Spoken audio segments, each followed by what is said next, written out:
My name is Samantha and welcome to my YouTube channel, Sewing in Switzerland. Happy Halloween! Just kidding, it's me, Spud. Now I know you couldn't really tell us apart, so I thought I'd remind you, it is me, Spud. And today we are going to make a super spooky dog bandana together. Because on Halloween, you can dress up as anyone you want to be. So let's get sewing. Yay! Welcome to our Halloween themed dog bandana sew along. Very exciting. So I've got one here that I've already made, so I'll just give you a close up. So this is what we're doing basically. This one's reversible. So that's the end product of what we're making, and this is in a small. So I printed the pattern. It's just a free pattern from the Spoonflower fabric company blog, and they have spoonflower.com. They have a blog and they have lots of different free patterns on there, and you don't even need to sign up to anything on this. You can just print the pattern and this is what it looks like. And then go. So it's just 2 sheets of paper. But I will just show you, these are the different sizes that you can make them in. So for the pugs I've made, for the girls I've made, this is a small. And for the boy, little baby bear, I'm going to make a medium just because he's a little bit thick around the neck. So you can see these are our 2 pattern pieces here. And at the bottom of this sheet, this is the first page, this is the second page, we've got these little arrows.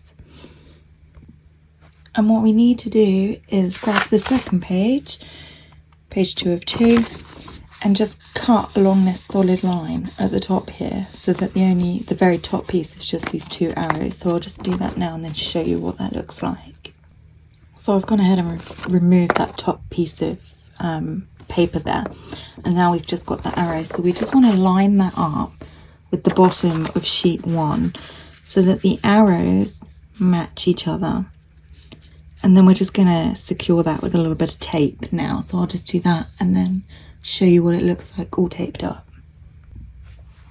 Here we go. So it's now just one piece that we've got, and this is very common, this is very normal with sewing patterns, especially if you're already a garment sewer or you're used to sewing. However, if this is your first time making something, this is what patterns look like when you put them together. So we're going to go ahead and I'm going to cut out the medium here. And here on the right hand side where it says cut at fold, you've got this extra piece of paper. We're going to cut that off down that line as well. So I'll just cut out the medium and then meet you back here. So now you can see what we're working with, our medium pattern. I've removed that extra bit of paper there that was on the right hand side, and it's all cut out and lovely. So I've got my fabrics here now as well, and I've gone for a really nice pug themed spaceman alien astronaut number. And then for the back piece, I've got this nice thick red cotton.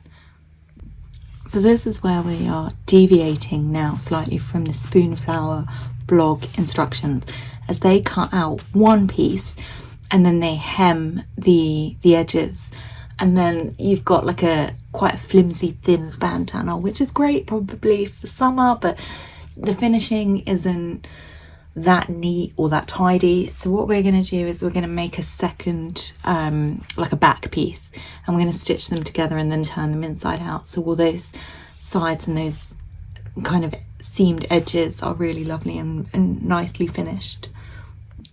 So we've got our pattern pieces, or our one pattern piece, and we've got our fabric, and I've just given this a quick press here.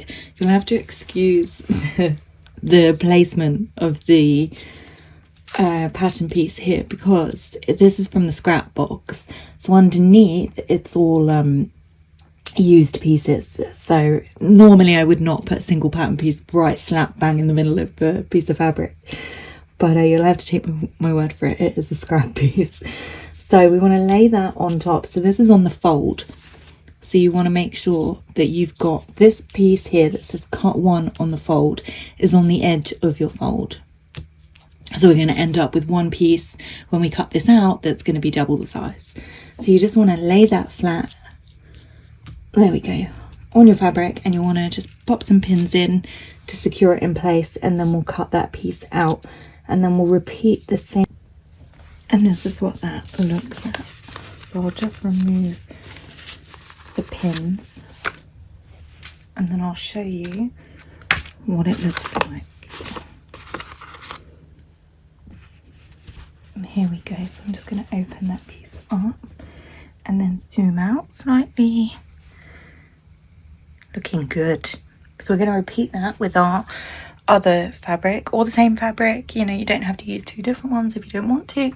And then we'll meet back here with our 2 fabric pieces. So this is the moment where our 2 becomes 1 in our pattern pieces.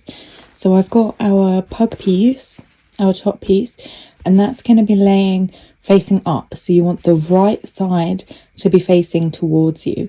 And then we're going to layer the second piece on top. Clearly I've got a problem. I've just bought some new pug jersey fabric here, so it's clearly very on brand for me. So we're just gonna lay that so it's right sides together, so you've got a little right side sandwich. So right side, so that they're touching each other. And now we're going to pin all the way around, but we're going to leave an opening at the top for where we want to turn it out. So that opening is going to be about 1/3 of the size, so we'll just leave a gap here. You'll have to excuse my voice at the moment.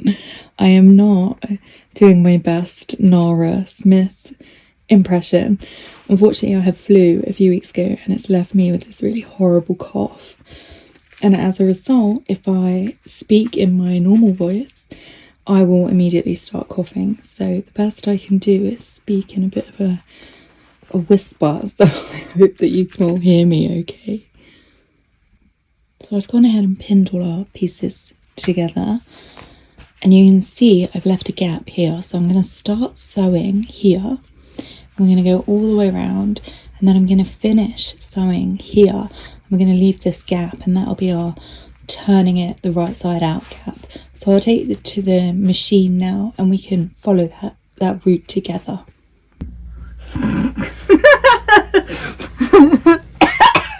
Sorry. Is it? Still going. I'll crop it. So you can see we're at the machine now, and we're going to start on the right hand side. So on this very furthest pin here, because we don't want to start in the middle. We want to make sure that we're remembering to leave that gap for turning. So I'm just going to set up on the machine here. So I'm going for about a 1/3 of an inch seam allowance, but if you want it to be a bit smaller, you can make it a 1/2. It doesn't really matter. It's not too serious. So we're just going to do our stitch, and then we're going to make sure that we do a back stitch, because when we're turning it the right side out, it can put a lot of strain on the stitches here. So we want to make sure that we're following through with that back stitch so it doesn't all unravel.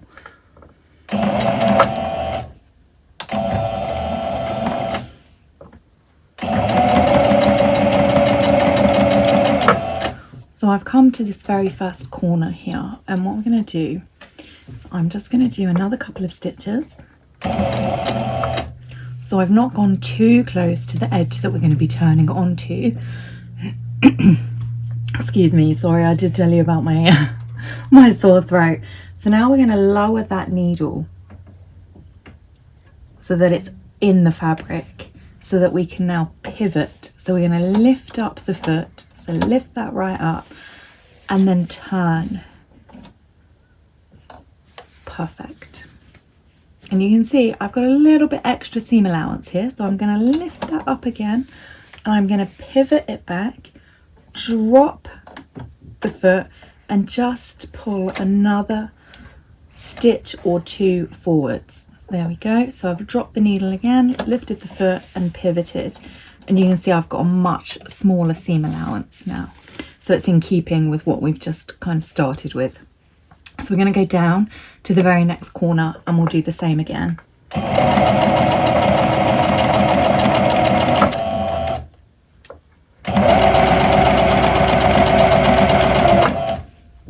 So I'm going to lower that needle, going to lift the foot, pivot the fabric, lower the foot, and then go again.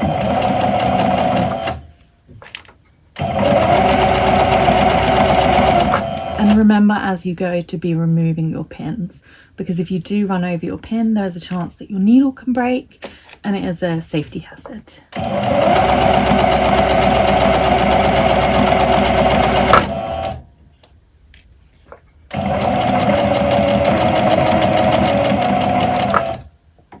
So we're going to do the same here. We're going to lower that needle, lift the foot, pivot the fabric, lower the foot, and we're going to come up the other side now.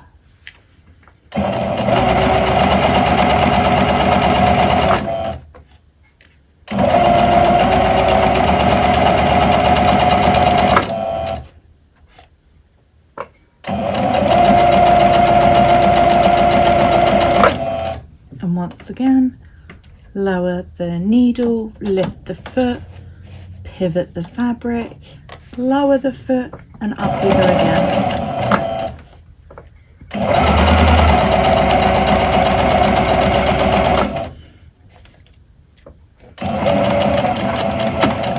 And we're going to do this one more time because we've reached the point that we turn onto for the top piece of the fabric, so along the same piece that we started on. So we're going to lower the needle, lift the foot, pivot the fabric, and you can see again I've left just a little bit too much seam allowance. So I'm going to lift the foot, pivot it back, pull another couple of stitches through, and do the same again, and there we go. It's the same now, which is what we want it to look like. And you can see I've got this one last pin, so I'm going to stitch up to where that pin is, and then we're going to stop and leave that gap for turning inside out, or right side out rather.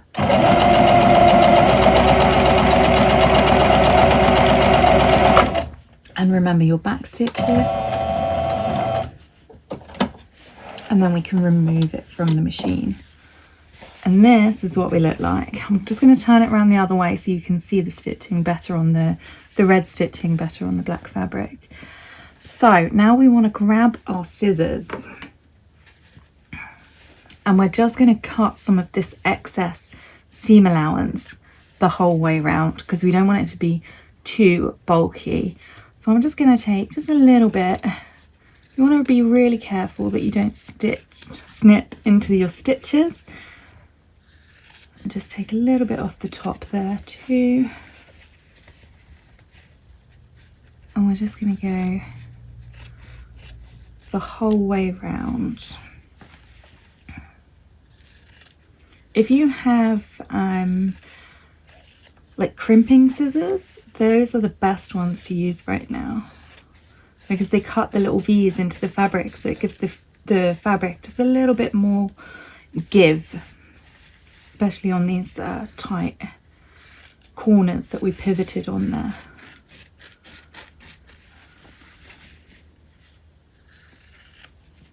And now we're going to just zoom in ever so slightly onto the very corner edges. So these are the ones where we lowered the foot and we pivoted around, and you can see we've got that really sharp angle on the very bottom edge of our bandana there. So you just want to take your scissors, and you don't really need to do this if you've used your crimping scissors, and we're just going to cut little slits in to the fabric, to the remaining seam allowance. Now be really careful that you don't snip into your stitches because it will just fall apart. So just very gently, and that just allows the fabric to have a little bit more maneuverability when we're turning it the right side out, and it just makes those kind of edges look really precise and crisp and just gorgeous. So you just want to do that the whole way around. And then comes the fun bit. We're going to reconvene together. We're going to meet back up at the ironing board and we're going to turn it the right way out. So we've now got our almost finished bandana. So I'm just going to grab it where we've got the hole at the top here and we're just going to pull that through. So you just want to turn it the right way out, as if you were balling a pair of socks, really. And this can be a little bit fiddly, so I'm just going to do the rest of this offline and then I'll meet you back here in a minute. So this is the bandana the right way around, so you can see it is looking really, really great already. So I just want to draw your attention to the corners here. So if you're struggling to get your corner edges really nice and crisp, I would recommend popping a pencil or a chopstick or a knitting needle, anything with a point really, and just very kind of gently push it through, but don't push too hard because you will just come straight through the fabric. You can also just grab the corner edges here and just rub your thumb and your forefinger, and that just kind of pushes that very edge point there out as well. So now what I'm going to do is just give it a nice juicy press with the iron, and then we'll meet back here because we've still got this hole that we used to turn it the right way around in to deal with. So here she is, all pressed and gorgeous. So you can see we've got some really nice definition on those corner edges now, but we still have this hole. So as I pressed it, I made sure that that edge of the fabric there was folded down, so it just follows the natural line of the sides that we've sewn, so that should just fall into place quite naturally. So just make sure you give that a nice press so that it holds in place, and then just to be extra secure you might want to pop a pin or two just where those hole openings are. And now what we're going to do is I'm going to meet you back at the machine because we're going to run around and we're going to top stitch along the whole piece here, which will close that hole that we've got up here. So we're just going to run around the whole way, and if you're a bit nervous or you're new to top stitching, do it in the same color. So I'm going to run it around with a red thread so you can see where my top stitching is and how that looks. But if you don't want to draw attention to it, just use the same color thread as the top piece, and then I will see you at the machine. What? No accent? Action! So we're back at the machine and we're going to start along that top line again, and that's the one where the hole is at the very top. So we've got that hole there that hopefully you can see. And I've got my pin just to indicate where that hole opening is. So now we're going to lay it on the machine and we're going to stitch all the way along. I'm just going to start in a bit, maybe an inch, maybe 2 inches in, just so when I come round from the back and to finish it off, I'm not finishing on a corner, so it's much easier to finish on a straight. So I'm just going to start in a little bit. I'm going to line it up on the machine. Now, as this is top stitching, we're going to want to do the stitching much closer to the edge than what we were doing when we were stitching with the seam allowance. So the way I like to set up my top stitching, and again this is just personal preference, but you want to make sure that you're close enough to the edge that you catch that hole that we're stitching closed. So you don't want to get all the way around and then find you've still got the gaping hole there. So I like to line up the very edge of my fabric with the very inside edge of my presser foot. So that just gives me a guideline. It keeps me even as I'm going around, and it's close enough to the edge that will catch that hole opening as well. So we're just going to go around exactly as we did before. We're going to start off with a couple of stitches, do a back stitch, and then go around exactly as we did before with the pivoting.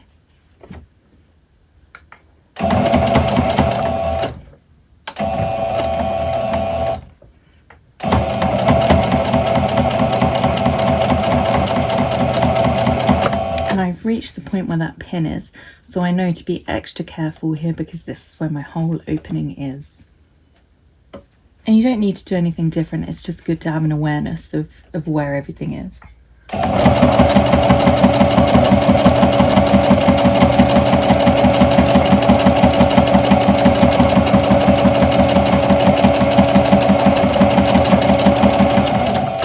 And again, I've got to that edge, so exactly as you did before, lower the needle, lift the presser foot, pivot the fabric around, lower the foot again, and off you go until the next corner.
And I'm at that top point again, so I'm just going to stitch up to where I started, and then we can back stitch off and take it off the machine.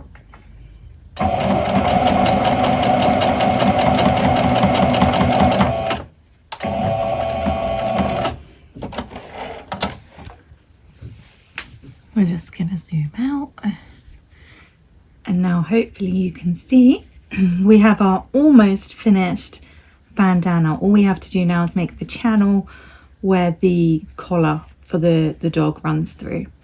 So it's looking pretty fantastic, and I hope that you can see my top stitching pretty well. So you can see we're quite close to the edge, and that hole that we had is now all sealed up. Looking good. And then from the back, perfect. So I'll meet you back at the ironing board and we can plot our next step. So here she is, looking fantastic. I'm sorry if you could keep hearing my voice break. So now we need to make the channel that holds the collar and holds it all in place. So all we're really going to do is we're going to have the back piece facing us. And I say back piece, it is completely reversible. But I'm going to have the astronauts kind of on show because they're cool. So we're going to fold down, and here's where you want to know the width of your dog's collar. Now if you don't, it's not the end of the world, and I'm saying this as someone who wrote down the width of my dog's collar and have lost the piece of paper. Now I could go downstairs, but they're all asleep, so I really don't want to wake them up and have a riot on my hands. So what I'm going to do is I'm going to cheat. I'm going to fold the top edge, the top corner, to that very first corner that we've got here. So I'm just going to fold it down. And that is more than enough width than what I need, which will be fine. Now I'm just going to grab the iron. Sorry to lean across the camera. We're just going to give it a quick press. I'm sorry, I'm left-handed, which also makes me a bit cat-handed. Looking good. And then if your fabric is particularly flimsy, you might just want to pop a pin or two there just to hold it in place. And now what we're going to do is go back to the machine, and I'm just going to zoom in so you can see a bit better. And you see where we've got that top stitching edge there. You're just going to stitch on top of the stitch line that you've already made. So it's like a perfect guide basically. So you're going to start at this corner and you're just going to sew all the way along, following that line all the way along, then backstitch and come off here. And that's it. It's so simple, and you've already got that top stitch line in place to act as your guide, so it's really wonderful. So I'm just going to go stitch that line up there, and I'll meet you back here to show you what that looks like. So I'm back from the machine, and this is it. This is your bandana. So your channel might look a little bit different. It might be a bit smaller, or I don't think you can really go any bigger. If you need a bigger width, you need to go up a size. And then we've got the little wonderful bandana bit here, and then here's the underside, so you can see where I just stitched over that stitch line, and it's nice and secure. So it looks fantastic. It looks absolutely cracking. But you know what? It is missing a pug. So I'm going to go round them up and put their little bandanas on, and let's take a look and see whether they like it. And just to show you really quickly, this is the difference between the small and the medium. So you can see there is actually quite a big difference. I've got a little bit of puckering here from the poly cotton that I used. It's fine, you won't notice it on the dog, but that is the difference between the small and the medium. So it is quite a big, sizable difference actually. I hope you all have a wonderful Halloween, and we will see you all very, very soon. Thanks so much. Bye.